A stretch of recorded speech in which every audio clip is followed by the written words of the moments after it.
오늘 우리에게 주시는 하나님 말씀은 사무엘하 3장 22절에서 39절 말씀입니다. 다윗의 신복들과 요압이 적군을 치고 크게 노력한 물건을 가지고 돌아오니 아브넬은 이미 보냄을 받아 평안히 갔고 다윗과 함께 헤브론에 있지 아니한 때라. 요압 및 요압과 함께한 모든 군사가 돌아오매 어떤 사람이 요압에게 말하여 이르되 내레 아들 아브넬이 왕에게 왔더니 왕이 보내매 그가 평안히 갔나이다 하니 요압이 왕에게 나와 이르되 어찌하심이니이까 아브넬이 왕에게 나왔거늘 어찌하여 그를 보내 잘 가게 하셨나이까. 왕도 아시려니와 내레 아들 아브넬이 온 것은 왕을 속임이라. 그가 왕이 출입하는 것을 알고 왕이 하시는 모든 것을 알려 함이니이다 하고, 이에 요압이 다윗에게서 나와 전령들을 보내 아브넬을 쫓아가게 하였더니 시라 운물가에서 그를 데리고 돌아왔으나 다윗은 알지 못하였더라. 아브넬이 헤브론으로 돌아오매 요압이 더불어 조용히 말하려는 듯이 그를 데리고 성문 안으로 들어가 거기서 배를 찔러 죽이니 이는 자기의 동생 아사헬의 피로 말미암음이더라. 그 후에 다윗이 듣고 이르되 내레 아들 아브넬의 피에 대하여 나와 네 나라는 여호와 앞에 영원히 무죄하니 그 죄가 요압의 머리와 그의 아버지의 온 집으로 돌아갈지어다. 또 요압의 집에서 백탁병자나 나병 환자나 지팡이를 의지하는 자나 칼에 죽는 자나 양식이 떨어진 자가 끊어지지 아니할지로다 하니라. 요압과 그의 동생 아비새가 아브넬을 죽인 것은 그가 기브온 전쟁에서 자기 동생 아사헬을 죽인 까닭이었더라. 다윗이 요압과 및 자기와 함께 있는 모든 백성에게 이르되 너희는 옷을 찢고 굵은 배를 띠고 아브넬 앞에서 애도하라 하니라. 다윗 왕이 상해를 따라가 아브넬을 헤브론에 장사하고 아브넬의 무덤에서 왕이 소리 높여 울고 백성도 다 우니라. 왕이 아브넬을 위하여 애가를 지어 이르되 아브넬의 죽음이 어찌하여 미련한 자의 죽음 같은고 내 손이 결박되지 아니하였고 내 발이 착고에 채이지 아니하였거늘 불의한 자식의 앞에 엎드러짐 같이 내가 엎드러졌도다 하며 온 백성이 다시 그를 슬퍼하여 우니라. 석양에 뭇 백성이 나와 다윗에게 음식을 권하니 다윗이 맹세하여 이르되 만일 내가 해 지기 전에 떡이나 다른 모든 것을 맛보면 하나님이 내게 벌 위에 벌을 내리심이 마땅하니라 하며 온 백성이 보고 기뻐하며 왕이 무슨 일을 하든지 무리가 다 기뻐하므로 이날에야 온 백성과 온 이스라엘이 내레 아들 아브넬을 죽인 것이 왕이 한 것이 아닌 줄을 아니라. 왕이 그의 신복에게 이르되 오늘 이스라엘의 지도자여 큰 인물이 죽은 것을 알지 못하느냐. 내가 기름 부음을 받은 왕이 되었으나 오늘 약하여서 스루야의 아들인 이 사람들을 제어하기가 너무 어려우니 여호와는 악행한 자에게 그 악한 대로 갚으실지로다 하니라.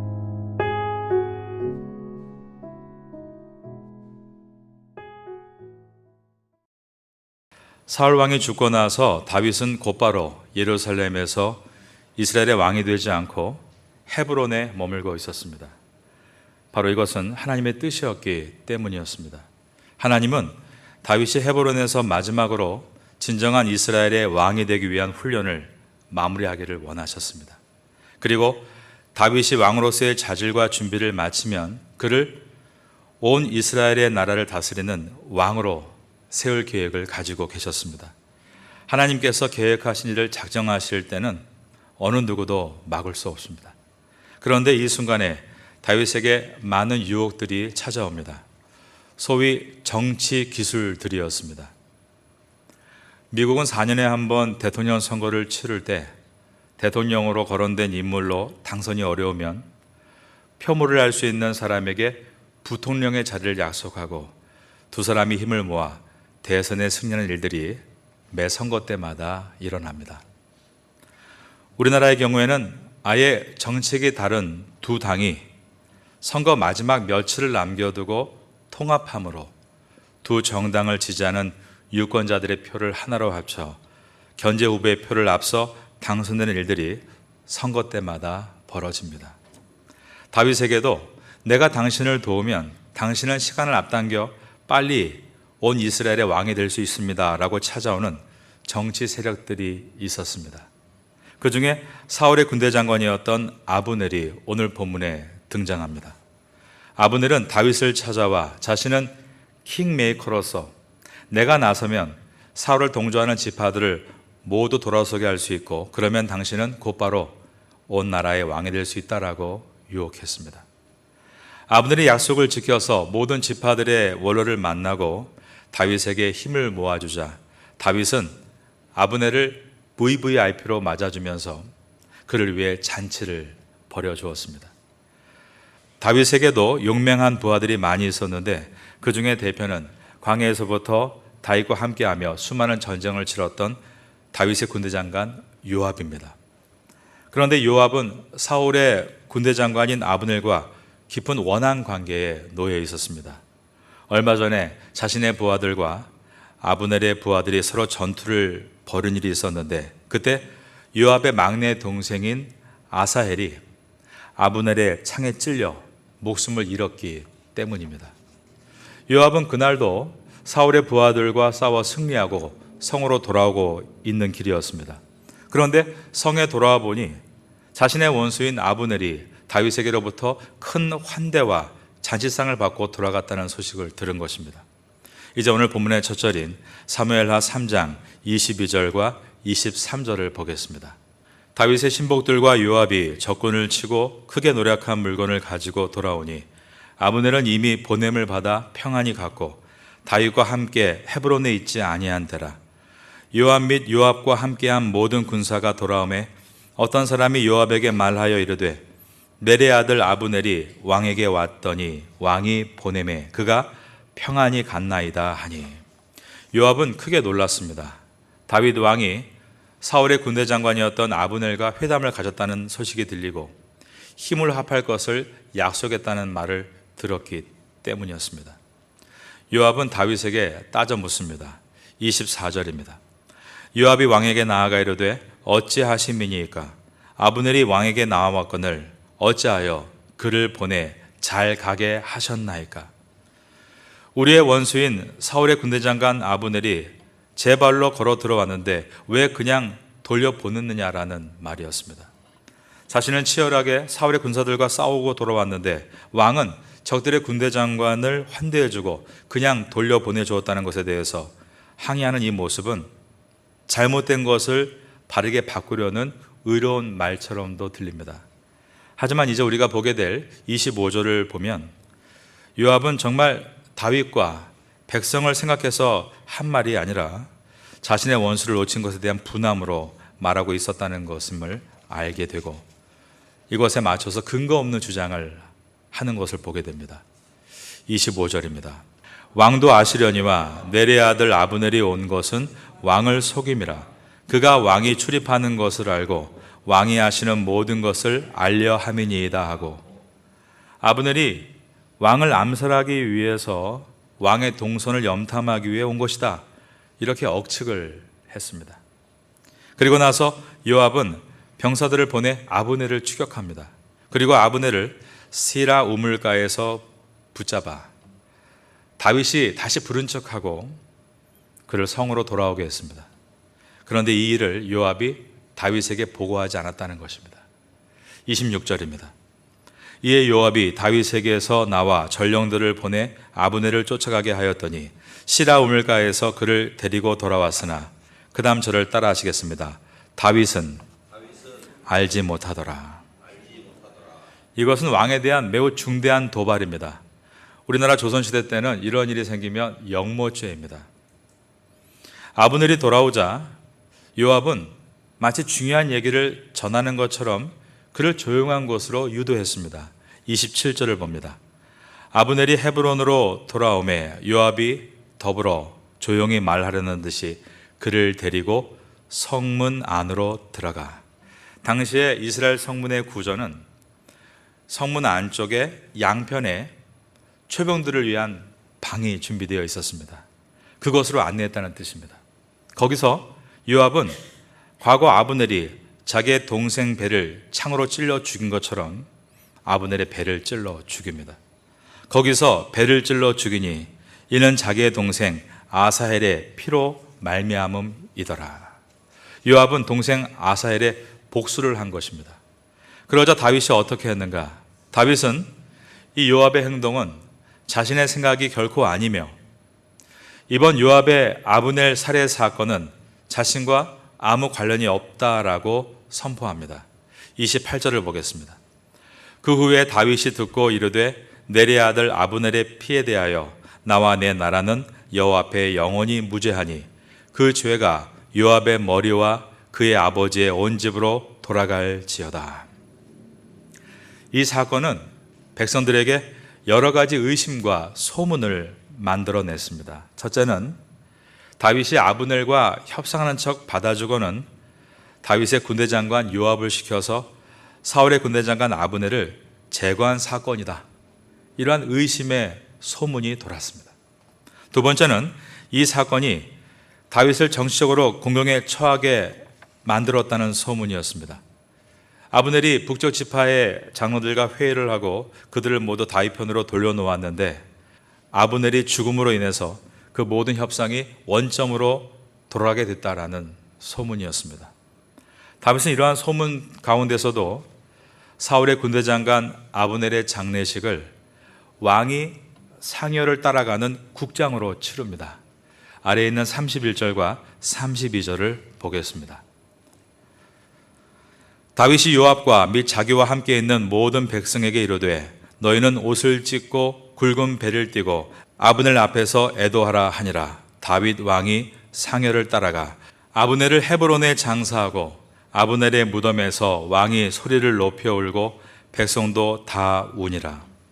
그런데 이러한 다윗의 장례식 집도와 흘리는 눈물은 다윗이 이 문제를 해결하기 위해서 지금 쇼를 하고 있다라는 새로운 소문을 만들어냈습니다. 어떤 사건이 일어났을 때 사람들의 의심과 소문은 끝이 없는 것입니다.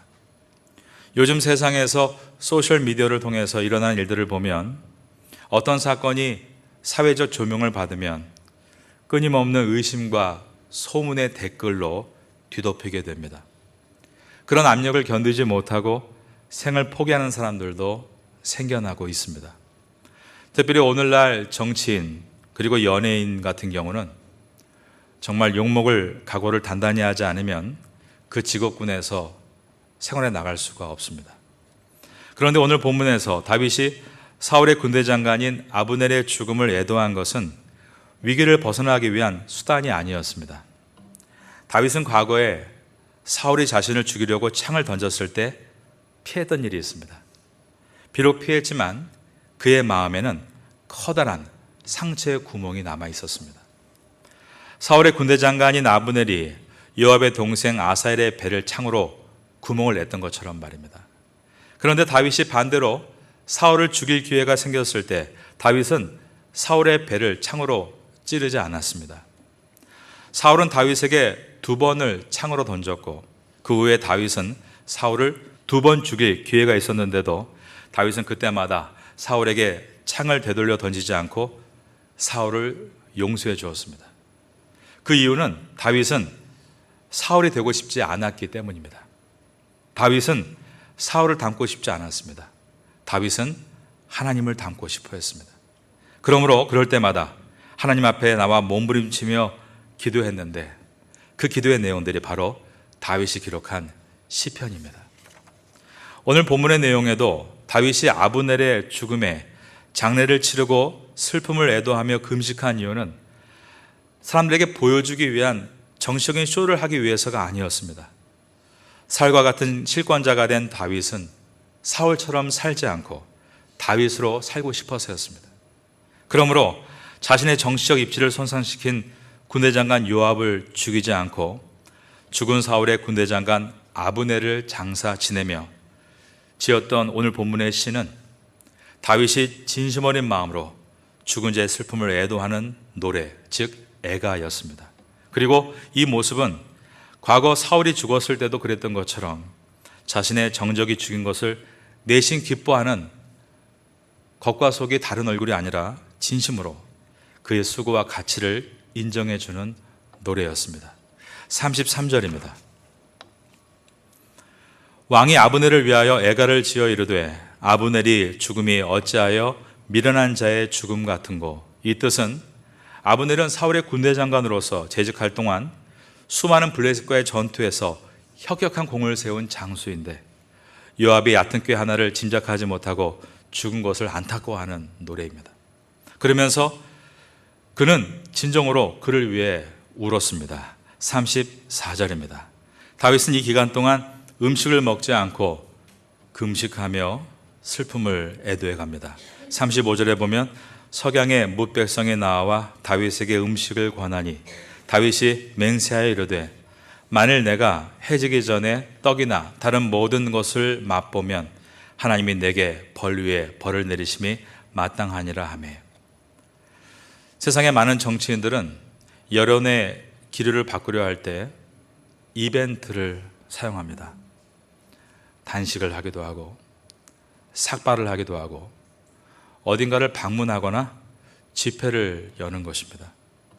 이스라엘 같은 경우는 정치적 갈등이 있을 때 수상이 팔레스틴 자치지역인 동예루살렘에 들어가 이슬람교의 황금돔이라 불리는 오마르 사원을 방문합니다. 그러면 모든 아랍국들이 반발을 하게 되고 그 사항을 자신들의 정체성이나 국가 안보와 연결시켜서 그 에너지를 자신들이 원하는 정치적 목적을 이룬 일에 사용합니다.